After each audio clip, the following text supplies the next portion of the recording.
Hi guys, welcome back to my channel. Today we'll be covering another true crime story, but I thought I'd mix it up again today. So today we're going to be covering an assassination.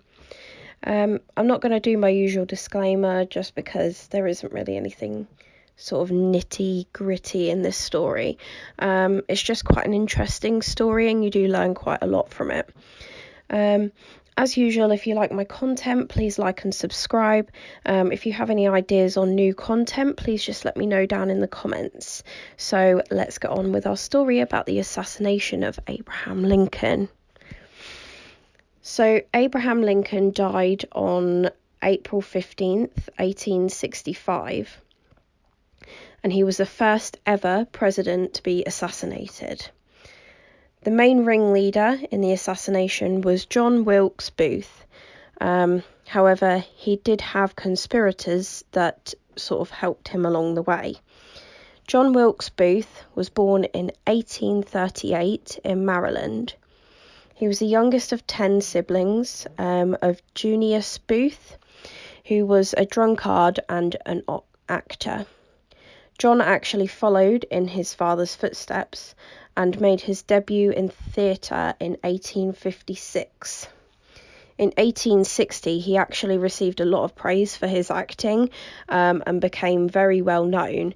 He actually used most of his acting to discuss things like slavery, which he very much supported, and to discuss his hatred for Lincoln. He did very much despise Lincoln. That's when he started plotting for him to get Lincoln. He recruited some men to help him abduct Lincoln, but after many failed attempts, he then decided to take a new angle, and that's when he decided to kill the president. On April 14th, 1865, President Abraham Lincoln went to Ford's Theatre. He was going to see a comedy show called Our American Cousin. To John, this seemed to be the perfect opportunity for him to put his plan into action. With his conspirators, he then hatched the perfect plan. So, believe it or not, there was actually 8 conspirators for this plan. This is mainly because there were others that wished to assassinate the Vice President and the Secretary of State. First one we're going to talk about is Mary Cerratt. Born as Mary Elizabeth Jenkins in 1823, and she was from Maryland as well. She married her husband, John Harrison Cerratt, when she was 17. And together they bought masses of land near Washington. They had 3 children, Isaac, Anna, and John Jr. After her husband died in 1864, she moved to Washington, D.C. on the High Street, where she rented part of the property. There was a tavern that her husband had built. This was rented to a man named John Lloyd, who was a retired police officer. Mary's son was said to have been working as a Confederate spy, and as a result got very well known with John Booth.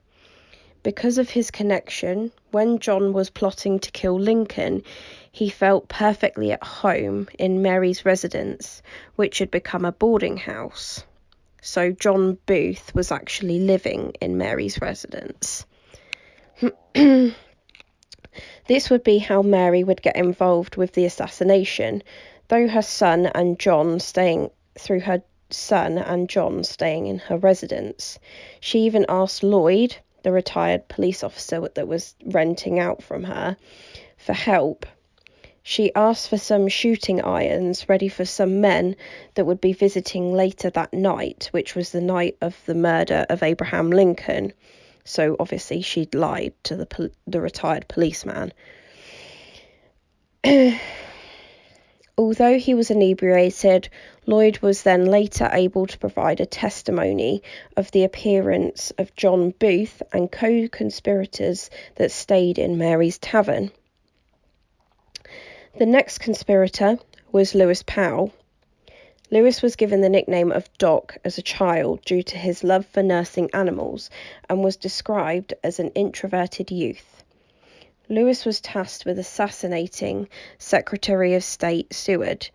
Seward was at home sick in bed on the night of the assassination. Lewis gained access to the home by claiming that he had medicine for him. When Lewis entered the bedroom, he found the son, Franklin, was in there with him. They ended up having a fight. Then Lewis refused to give over the medicine. Lewis beat Franklin so bad that he was in a coma for 60 days. He also stabbed the bodyguard and proceeded to stab the Secretary of State several times.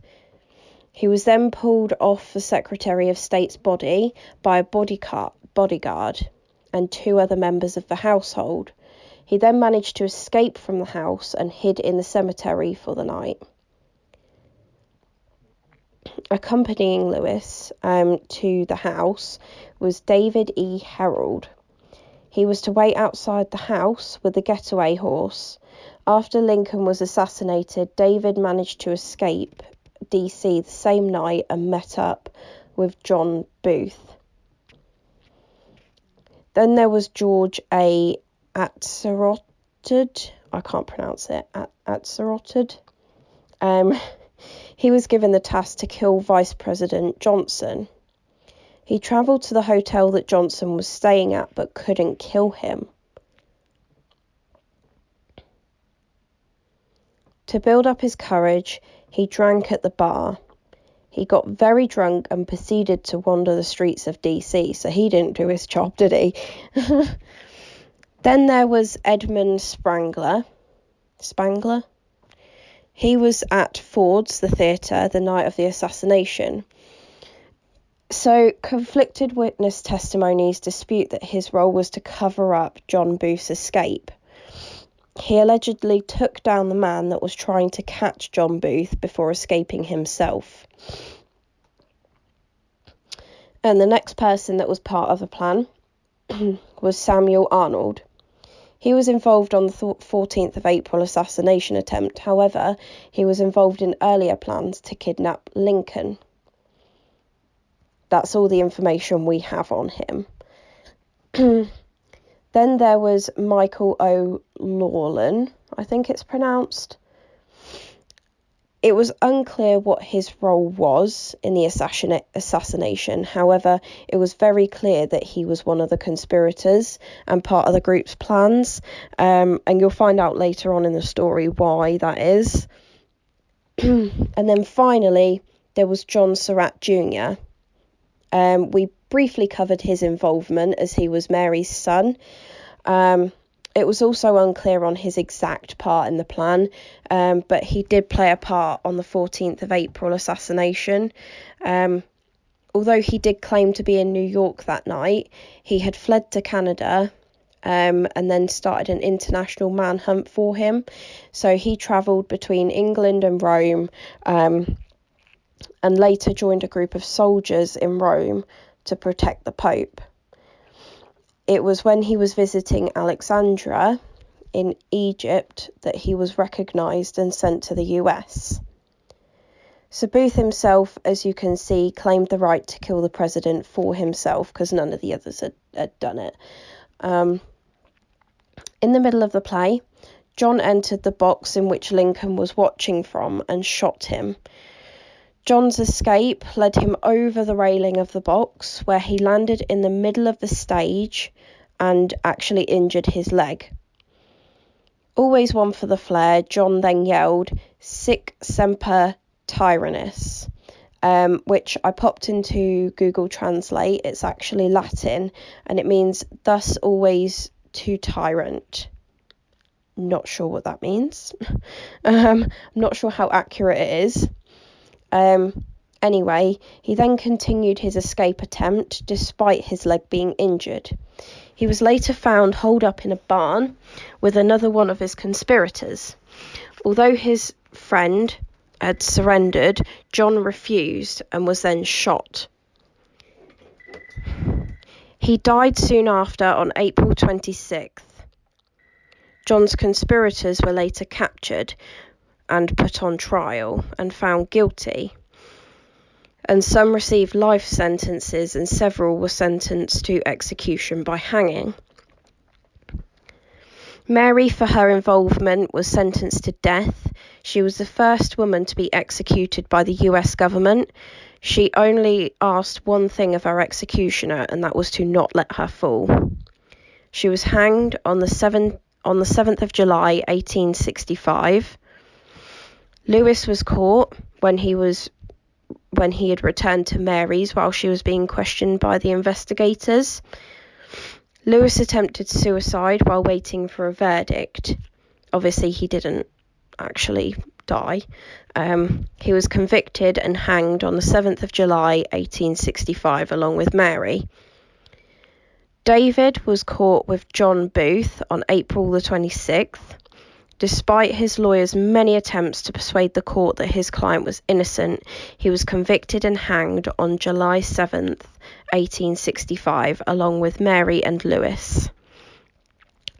George was arrested after the bartender reported his strange questions that he was asking. He was convicted and hanged on July 7th, 1865, as well as the others. Edmund was actually pardoned in 1869 by President Johnson and died in 1875 on his farm in Maryland. Samuel was purely arrested for his connection to John Booth. Samuel was convicted and sentenced to life in prison. He was then pardoned by President Johnson in 1869, just like Edmund. He died in 1906 from tuberculosis. Michael voluntarily surrendered on April 17th. I told you we'd find out why we think he was involved. He was convicted and sentenced to life in prison, but he died from yellow fever just 2 years into his sentence. And John Jr., unlike the other conspirators, were tried by civilian court on August 10th. The trial ended on a hung jury, so the government eventually dropped the charges in 1868. And then he later died from pneumonia in 1916 and was the last living person with ties to the assassination. So that's it for my true crime story today. I think this one was a good one to cover today. I learned a lot about the Abraham Lincoln assassination. I didn't quite realise how many people were involved. I hope you guys liked this one. It was very interesting to learn about as well. If you like my content, please like and subscribe and pop a comment down below if there's anything new that you want me to cover. All right, thank you, goodbye.